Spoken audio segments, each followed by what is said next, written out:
We'll be going into Arkansas, and I'll be reading here from USA Today.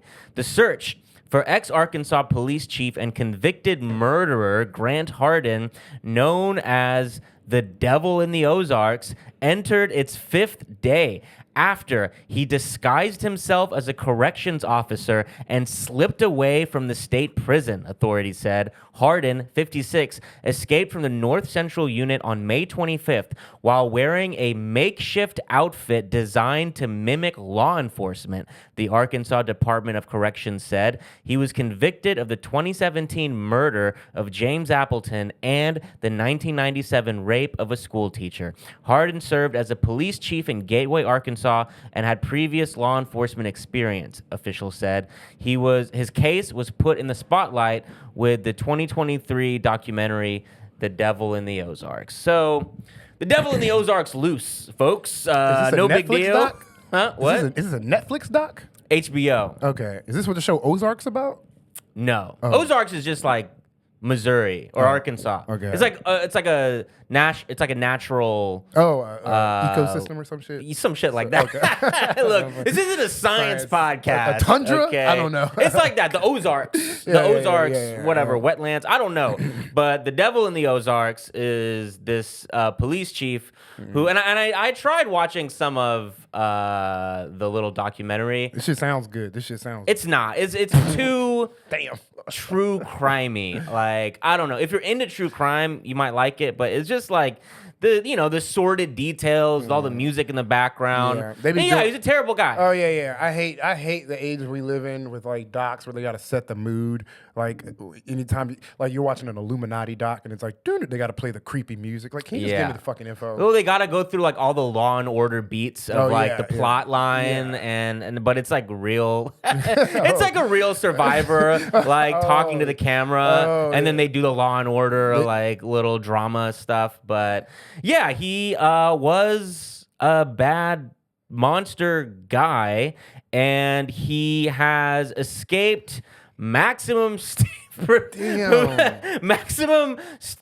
security prison by essentially like putting on a fake mustache and putting on an accent and just fucking walking out of there. No fucking way. Not a fake mustache. Okay. But it says here, look, I'll read it again. I'm too gullible. You can't be saying shit like that. Yeah, I'll read it again. He wearing a quote makeshift outfit designed to mimic law enforcement.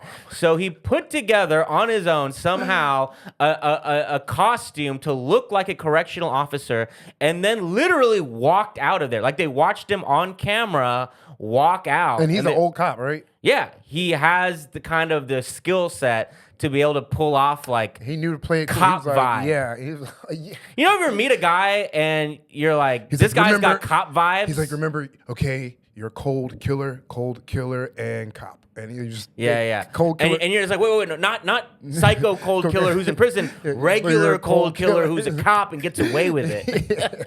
You're the good kind of cold killer. Yeah. All right, and damn. But he literally like put together like it's like a Looney Tune plot of him putting on a fake, like Bugs Bunny putting on a dress. I and love that he can Acme his way out of this. Yeah. He like kissed. No, am I in prison? Duh. Are you a prisoner? He just exactly. Puts a fucking finger over his. Yeah. Kissing the guard on the lips like it's Elmer Fudd, and he's Bugs Bunny in a dress, and then he walks out. Like, hey boys, hey, their hearts. See you later. Oh, wait a minute. There's no women at this prison. Exactly. He just like tosses the wig in the Marilyn Monroe outfit. Yeah, man. That's incredible. The balls on this guy. Also, he needs a new nickname. If he was already named the Devil of the Ozarks, the nigga just evolved. Yeah. The nigga just digivolved into something new. He ain't no more. Now he's just Satan in the flesh. Yeah, his lore. Yeah. You can't give him that name and then not expect him to do more. His legend has gone beyond the Ozarks now. If you can't just keep the devil in prison. He's a devil now. Yeah. It's like, you should have just left him at Charles or whatever the fuck his original name Grant. was.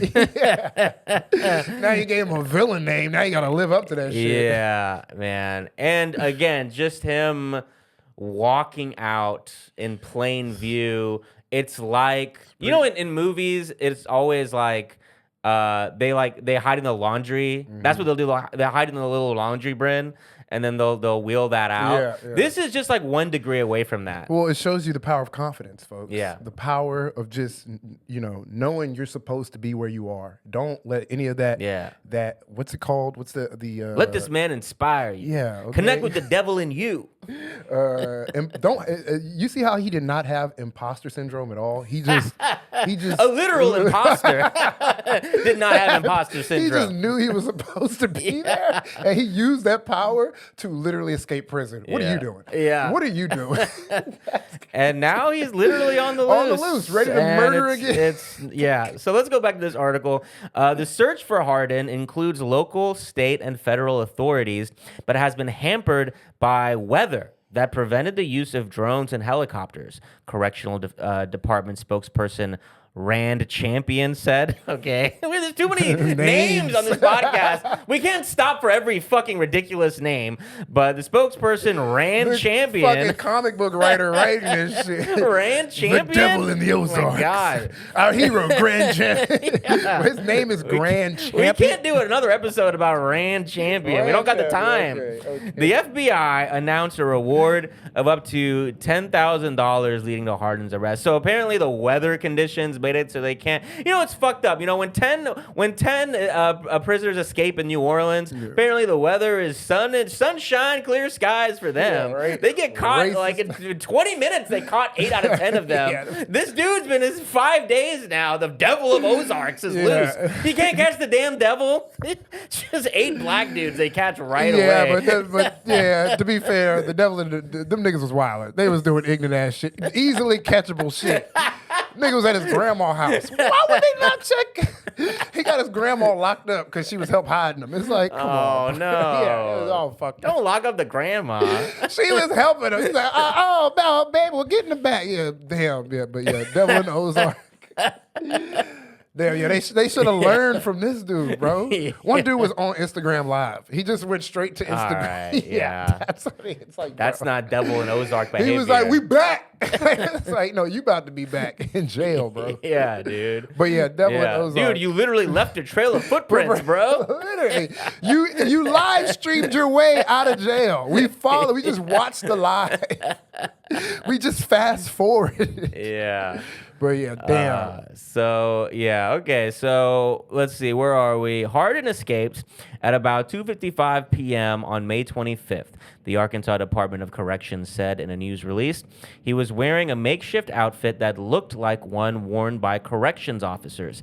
Quote, inmate Hardin impersonated a corrections officer in dress and manner, causing the corrections officer operating a secure gate to open the gate and allow inmate Hardin to walk away from the North Central unit.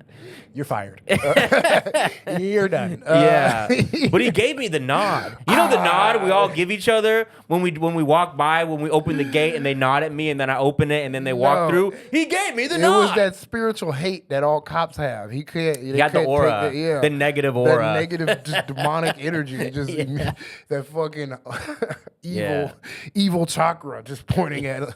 Oh, he's one of us. Yeah, it was just a white guy who looked like he was in a bad mood, so I let him through. I mean, damn. How did he make a cop outfit? What the fuck? Yeah. And I like it's literally what we were kind of joking about. Like it said, they said themselves he impersonated the dress and manner. So they were like, yeah, his vibes were just correct. He had the correct correctional vibes. Nigga aura was on 10. I couldn't deny it. Yeah. He was aura maxing, and I just had to let him in. I was like, oh yeah, he's. Yeah. I said, "What's up, my brother?" That's so crazy. Let's see. Officials haven't given further details about how he obtained the clothing or made it as far as the gate. A photo from surveillance footage shows Hardin wearing the outfit and pushing a loaded cart as he escaped. So yeah, holy shit. He even had the cart going. There could have been someone else in that cart. They gotta do another search. Champion said Hardin was gone for about 20 minutes when an officer noticed he was missing. Hardin, okay, so now we're going into his crimes. Hardin pleaded guilty to the February 23rd, 2017 murder of James Appleton. Appleton's brother-in-law and the mayor of Gateway at the time, Andrew Tillman, told police he was on the phone with Appleton while Appleton was driving his truck after filing a report with the sheriff's office. Appleton worked for the local water department and was reporting vandalization of a water tower. Appleton pulled over so he wouldn't lose signal while on the phone with Tillman. Tillman told investigators. Tillman heard what sounded like a car door slamming shut, then nothing. A witness also told police they saw someone pulled over behind the truck in a car and heard a gunshot, and identified the driver as Hardin. Appleton was found dead in his truck with a gunshot to the side of his head and face. Hardin was sentenced to 30 years in prison for the murder.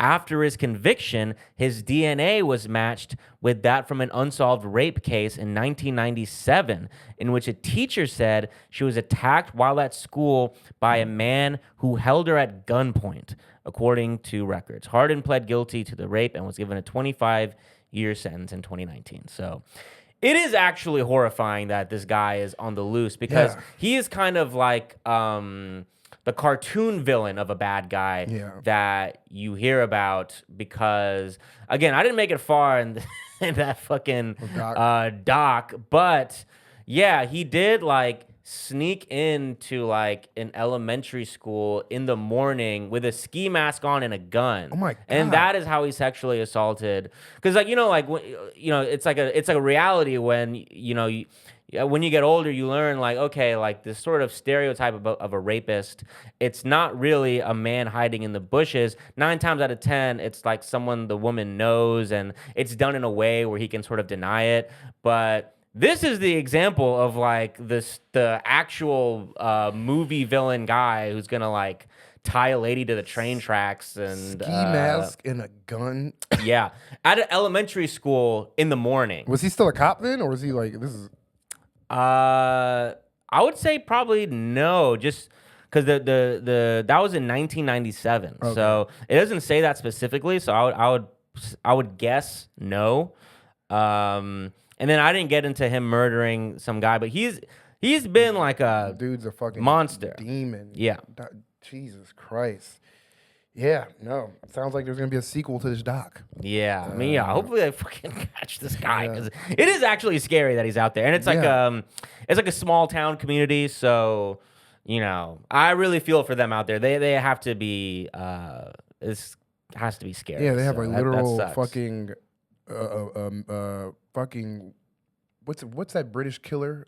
The famous Jack Jack the Ripper. They yeah. have their own like actual Jack the Ripper on the loose right now. And it's like, yep. See when we get home. It's like the guy who was going into schools with ski masks and guns, and you got to drop your kid off. Oh, fuck. Yeah. God bless him.